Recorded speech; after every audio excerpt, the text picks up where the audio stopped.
Imagine a wave of water, muddy and violent, 100 feet deep and 80 miles wide. Imagine this water isn't in the ocean, but in the heartland of America. Imagine it moves not with the speed of a tidal wave, but with the agonizing, relentless crawl of a glacier, swallowing towns, erasing farms, and staying for months. This isn't a dystopian film. This was the spring of 1927. This was the year the Mississippi River, the great artery of the nation, turned on its masters. It was a catastrophe of such biblical scale that it created an inland sea in the middle of the United States, an area the size of the entire state of South Carolina submerged. But the most shocking part of this story isn't the water, it's what the water revealed. The breathtaking hubris of man, the cold-blooded sacrifice of entire communities, and a dark, racist secret that America tried to bury under the silt. This is the story of the day the Mississippi River flooded and put America underwater. Welcome to TSF History. We are your home for the stories that shaped the world but were left in the footnotes. The events that were so shocking, so profound, that they deserve to be told in their entirety. If you believe that history is a warning, not just a lesson, then do us a solid and hit that subscribe button and ring the notification bell. You don't want to miss what we're uncovering next. Our story begins not with a storm, but with an idea, an arrogant, dangerous idea. By the 1920s, the United States was riding high on the arrogance of the Jazz Age. We had conquered a continent, we had won a world war, and we believed we had conquered nature itself. For decades, the U.S. Army Corps of Engineers had been in a slow-motion war with the Mississippi River. The river, naturally, wanted to flood. It's what it does. Its delta is the flood. But that was bad for business. Bad for the massive cotton plantations that lined its banks. So the engineers adopted a fatal policy championed by a man named Captain James Eads. It was called Levees Only. The theory was simple. If you build the levees high enough, the river, constrained and angry, would be forced to dig its own channel deeper, scouring the bottom and thus containing itself. Man would tame the beast. They built the walls higher and higher and higher. They piled earth and sandbags, creating a fragile human cage for a god. They had, in effect, created a massive aqueduct, forcing the river to flow above the surrounding land. By 1926, the engineers declared victory. The Mississippi, they said, was contained. But the river was listening, and in the fall of 1926, it began to rain. It wasn't a single storm. It was a conveyor belt of moisture from the Gulf of Mexico, dumping biblical amounts of rain over the entire central basin of the country. Through the winter and into 1927, it rained and rained and rained. The Ohio River, the Missouri River, the Arkansas River, all the great tributaries poured their swollen fury into the main channel. The Mississippi River, carrying more water than had ever been recorded, began to swell. The Levees Only system, the pride of the engineers, was now a trap. The river was a monster in a cage too small, and it was looking for a way out. The pressure was unimaginable. In April 1927, the volume of water passing through the delta was double what the levees were ever designed to hold. It was carrying more water than all the rivers of the world combined. And on April 21, 1927, near a place called Mounds Landing, Mississippi, the levee broke. It didn't break with a trickle. It broke with a sound like a cannonade. A 1,500-foot section of the levee simply vanished. The river, released from its prison, roared to life. A wall of water, 100 feet high, erupted from the channel. It moved with the force of Niagara Falls, but it wasn't falling into a canyon. It was falling onto the Mississippi Delta, the most fertile cotton land in the world. The flood didn't just rise, It attacked. It scoured buildings from their foundations. It picked up freight trains and tossed them like toys. It moved so fast that people living miles from the river had no time to flee. They heard a distant roar, and moments later, their world was gone. The break at Mound's Landing was just the beginning. The levee system failed in 145 different places. An inland sea, 80 miles wide and 300 miles long, formed over Mississippi, Arkansas, and Louisiana. An area of 27,000 square miles was underwater. That is the combined size of Massachusetts, Connecticut, New Hampshire, and Vermont. In Arkansas, 14% of the entire state was submerged. The water was so deep that in Greenville, Mississippi, it lapped at the third story of downtown buildings. For the million people who lived in this delta, the world had ended. Refugees, hundreds of thousands of them, clung to anything that floated. They climbed into trees, onto the roofs of their submerged homes, and onto the only high ground left, the very levees that had betrayed them. They were trapped, surrounded by a swirling brown ocean full of their dead livestock, their homes, and the bodies of their neighbors. The blues musician Memphis Minnie, who lived through the horror, would later write the song When the Levee Breaks. The lyrics weren't metaphor, they were journalism. I was driftin' and driftin', I was all in the flood. I was driftin' and driftin', I was all in the flood. I ain't got nobody to tell my troubles to. As this apocalyptic wave of water moved south, it had one final destination, the jewel of the Delta, the city of New Orleans. The city was protected by its own levees, but the pressure was too much. The river was 20 feet above street level. The city was in a panic. The city's elite, the bankers, the cotton brokers, the old money families, knew that if the levee broke at New Orleans, the entire city would be destroyed, its economy erased. So they hatched a cold-blooded plan. To save the city, they would have to sacrifice the country. They decided they would intentionally dynamite a levee south of the city at a place called Carnarvon.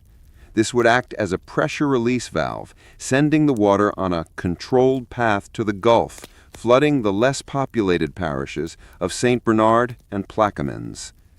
There was just one problem. Less populated doesn't mean unpopulated. These parishes were home to thousands of poor, white and black, trappers, fishermen, and farmers. They were the Cajuns and Isleños. The city fathers, led by Governor O.H. Simpson, went to these people and made a promise. They swore, on paper, that if the people agreed to be flooded, to have their homes and livelihoods completely destroyed, the city of New Orleans would compensate them for every penny. It was a lie. The people of St. Bernard and Plaquemines had no choice. On April 29, 1927, officials loaded 39 tons of dynamite onto the Carnarvon levee. As news cameras rolled, they blew a hole in the earth. The river, grateful for the new path, surged through, wiping St. Bernard and Plaquemines parishes off the map. It saved New Orleans. But the compensation? It never came. The powerful bankers of New Orleans defaulted on their promise, leaving the people they sacrificed with nothing. It was a staggering act of class warfare, a declaration that the rich and powerful were worth saving and the poor were not. But even this betrayal pales in comparison to the horror that was unfolding upriver. The flood had displaced 700,000 people, and in the deeply segregated feudal society of the 1920s Delta, this presented a crisis for the white plantation owners. Their plantations were gone, but their biggest fear was that their labor force, the 330,000 African-American sharecroppers, would leave. If they got on rescue boats and went north, the plantation economy would collapse forever. So, they decided to make sure their property stayed put. President Calvin Coolidge put his Secretary of Commerce, a man named Herbert Hoover, in charge of the relief effort. Hoover, a brilliant administrator, arrived and set up a system of 154 refugee camps. On the surface, it was a triumph of American logistics. They used radio, airplanes, and a massive fleet of boats to rescue people and bring them to safety. Hoover became a national hero, the great humanitarian. But what the newsreels didn't show was the truth of those camps. For the white refugees, the camps were a sanctuary. For the black refugees, they were prisons. In Greenville, Mississippi, thousands of black families were herded onto the top of the one remaining levee. They were surrounded by the National Guard, who had one order: do not let the Negroes escape. When rescue boats arrived, they would often take white families to safety in cities, but would refuse to take black families, leaving them on the levee to starve. Why? Because the local planters had ordered it. The planters, led by a man named Leroy Percy, took control of the Greenville camp. They saw the relief effort not as a rescue, but as a way to maintain their workforce. They controlled the food, the medicine, and the movement of every black person. The conditions were horrific. Rations sent by the Red Cross were stolen by the guardsmen and sold on the black market. Black women were unable to protect themselves from assault by the guardsmen. But the most sinister part was the labor. Black men were rounded up from the camps at gunpoint. They were forced onto barges and taken to work on other levees, often without food, standing in snake-infested water for days on end. They were not volunteers. They were a slave army, forced to try and repair the system that had destroyed their lives. This wasn't a rescue. It was the reimposition of slavery, pure and simple, under the guise of emergency relief. They even issued Red Cross cards that identified each black man by the plantation he belonged to. You could not get food for your family unless your card was stamped by your plantation owner, proving you were his laborer. Hoover knew. He had to know. The Associated Press began to report on the abuses. The NAACP and the black press were screaming about the concentration camps in Mississippi. Fearing a political scandal that would ruin his presidential ambitions, Hoover made a cynical deal. He created a colored advisory commission headed by Robert Moton of the Tuskegee Institute to investigate. Moton and his team gathered hundreds of pages of sworn affidavits detailing the rapes, beatings, and forced labor. They handed this damning report directly to Herbert Hoover, and Hoover buried it.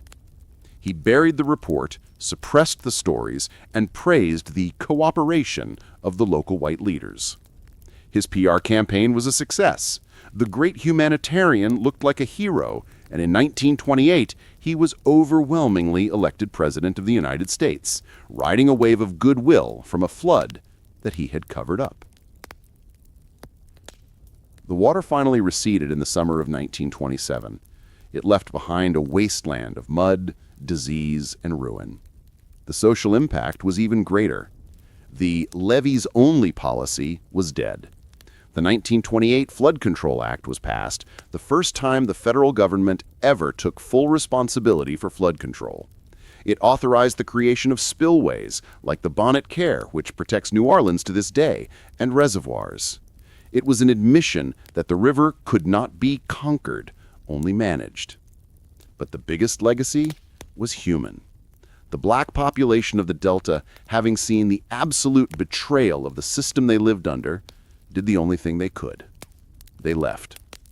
The Great Flood of 1927 was the single greatest catalyst for the Great Migration.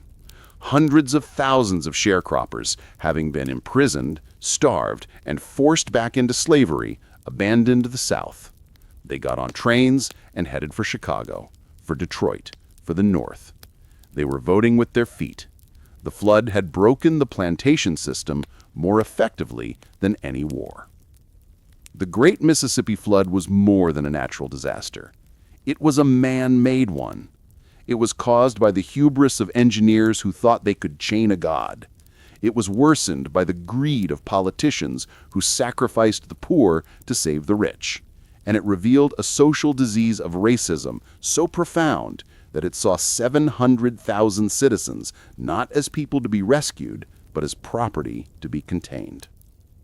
The water eventually dried, but the stains of 1927, the betrayal, the cruelty, the forced migration, redrew the map of America forever. What part of this story shocks you the most? Is it the sheer power of the water? The arrogant Levees Only policy? The cold-blooded decision to dynamite the levee at Caernarvon? Or the horrific, state-sanctioned imprisonment of black refugees? Let us know your thoughts in the comments below. This is a part of American history that is rarely taught, but desperately needs to be remembered. If you found this story important, please hit that like button, subscribe to TSF History, and ring the bell to join us on our next journey into the past. Thank you for watching.